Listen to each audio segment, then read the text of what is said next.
ഹേമ കമ്മിറ്റിയുമായി ബന്ധപ്പെട്ട എല്ലാ കേസുകളിലെയും അന്വേഷണം അവസാനിപ്പിച്ച് SIT 34 കേസുകളിലെയും നടപടികൾ അവസാനിപ്പിച്ചുവെന്ന് സർക്കാർ ഹൈക്കോടതിയിൽ വ്യക്തമാക്കിയിട്ടുണ്ട്.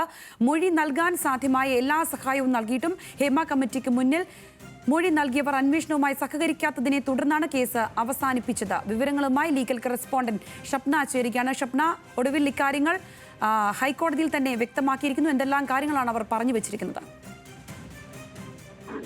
സംഗീത, SITക്ക് മുന്നിൽ മൊഴി നൽകാൻ സാധ്യമായ എല്ലാ സഹായവും പോലീസ് നൽകി എന്നാണ് കോടതിയെ അറിയിച്ചത്. എന്നിട്ടും ഹേമ കമ്മിറ്റിക്ക് മുന്നിൽ മൊഴി നൽകിയവർ അന്വേഷണവുമായി സഹകരിച്ചില്ല.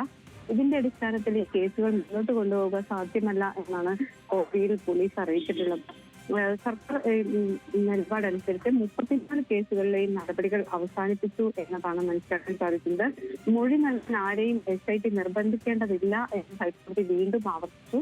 നേരത്തെ ഇത്തരം നിർദ്ദേശം ഈ അന്വേഷണ സംഘത്തിന് നൽകിയിരുന്നു. അതോടൊപ്പം തന്നെ സുപ്രീം കോടതിയും ഇത്തരത്തിൽ ഇടപെടുകയും ചെയ്തിരുന്നു. ആരെങ്കിലും താല്പര്യപ്പെട്ടു വന്നാൽ മാത്രമാണ് ഈ കേസുമായി മുന്നോട്ട് പോകേണ്ടതുള്ളൂ. മൊഴി നൽകാൻ താല്പര്യമില്ലാത്തവരെ നിർബന്ധിക്കരുത് എന്ന് സുപ്രീം കോടതി നിർദ്ദേശം നൽകിയിരുന്നു. പരാതി സ്വീകരിക്കുന്നതിനായി നോഡൽ ഏജൻസി ബോഡിയുടെ പ്രവർത്തനം ഇനി തുടരണം എന്നാണ് ഹൈക്കോടതി ഇപ്പോൾ നിർദ്ദേശം നൽകിയിട്ടുള്ളത്. നോഡൽ ഏജൻസിയോട് പ്രവർത്തിക്കാൻ ഹൈക്കോടതി തന്നെ നേരത്തെ നിർദ്ദേശിച്ചിരുന്നതാണ്. ഇതിന്റെ അടിസ്ഥാനത്തിൽ ഇതിന്റെ പ്രവർത്തനം തുടരുകയും കേസുകളിൽ മൊഴി നൽകാനും അല്ലെങ്കിൽ ഈ കേസുമായി സഹകരിക്കാൻ താല്പര്യമില്ലാത്തവരുടെ കേസുകൾ അവസാനിപ്പിക്കാനും തീരുമാനിക്കാനാണ് കോടതിയിൽ നിർദ്ദേശിച്ചിട്ടുള്ളത്. ശരി ഷപ്ന.